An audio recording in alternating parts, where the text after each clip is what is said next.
Hi అండి. ఈరోజు నేను మామిడికాయ తొక్కుడు పచ్చడి చేస్తున్నానండి. ఇక సమ్మర్ వచ్చిందంటే చాలండి, మామిడికాయలే మామిడికాయలు. ఎవ్వరింట్లో చూసినా మామిడికాయ మాత్రం కంపల్సరీ ఉంటుంది కదండీ! మామిడికాయ పప్పు, మామిడికాయ తొక్కుడు పచ్చడి, మామిడికాయ పులిహోర, ఇంకా మామిడికాయతో ఎక్స్‌ట్రా, ఎక్స్‌ట్రా, ఎక్స్‌ట్రా ఎన్ని చేసుకున్నా కూడా, రోజు తిన్నా కూడా బోర్ కొట్టంది మామిడికాయ. నాకు కూడా మామిడికాయలతో తొక్కుడు పచ్చడైతే చేసుకొని తినాలనిపించిందండి. రోలు ఎదురుగుండా ఉంది. మామిడికాయలున్నాయి. అందుకే నేనీరోజు రోటిలో మరి మామిడికాయ తొక్కుడు పచ్చడైతే చేసుకుంటున్నానండి. దానికోసం నేను ఒక 2 ఎండుమిర్చి, ఒక 4 పచ్చిమిర్చి అయితే వేయించుకున్నానండి. ఇంకొక మామిడికాయ అయితే కట్ చేసుకున్నాననమాట. ఫస్ట్ ఈ ఎండుమిరపకాయలని కొంచెం కారంగా దంచుకోవాలండి.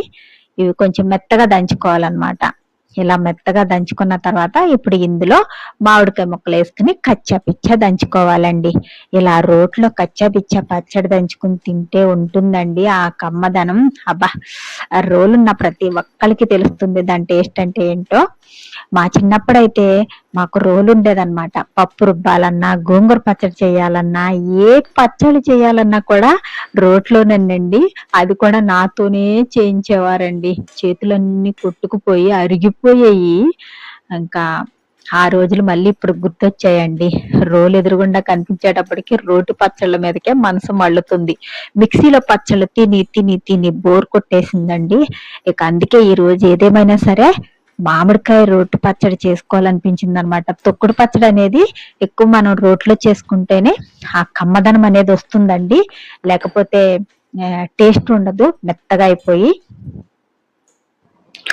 నాకు ఈ రోలుని చెల్లి పంపించిందండి. దాని పుణ్యమా అంటూ ఎన్నో సంవత్సరాల తర్వాత మళ్ళీ ఈ విధంగా రోటి పచ్చడి తినే భాగ్యం అయితే కలిగిందండి.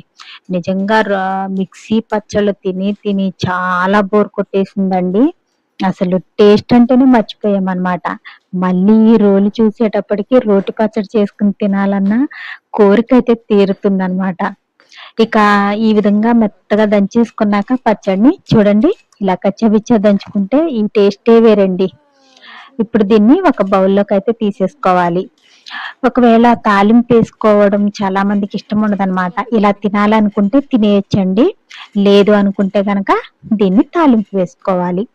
నేనైతే తాలింపు వేస్తున్నానండి. రండి, తాలింపు ఎలా వేసేసుకోవాలో చూసేద్దాం.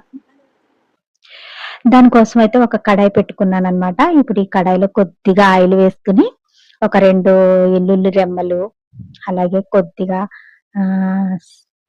శనగపప్పు, కొద్దిగా ఆవాలు, కొద్దిగా జీలకర్ర, ఒక 2 ఎండుమిర్చి, కొంచెం కరివేపాకు వేసుకుని వీటిని దోరగా అయితే ఫ్రై చేసుకోవాలండి. దోరగా ఫ్రై చేసుకున్నాక మనం దంచి పెట్టుకున్న పచ్చడి ఇందులో వేసేసుకుని బాగా మిక్స్ చేసేసుకోవాలి.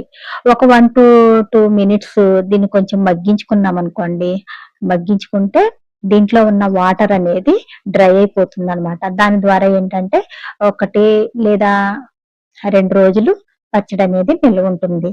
ఇంకంతేనండి. పచ్చడైతే రెడీ అయిపోయిందండి. చూసారా?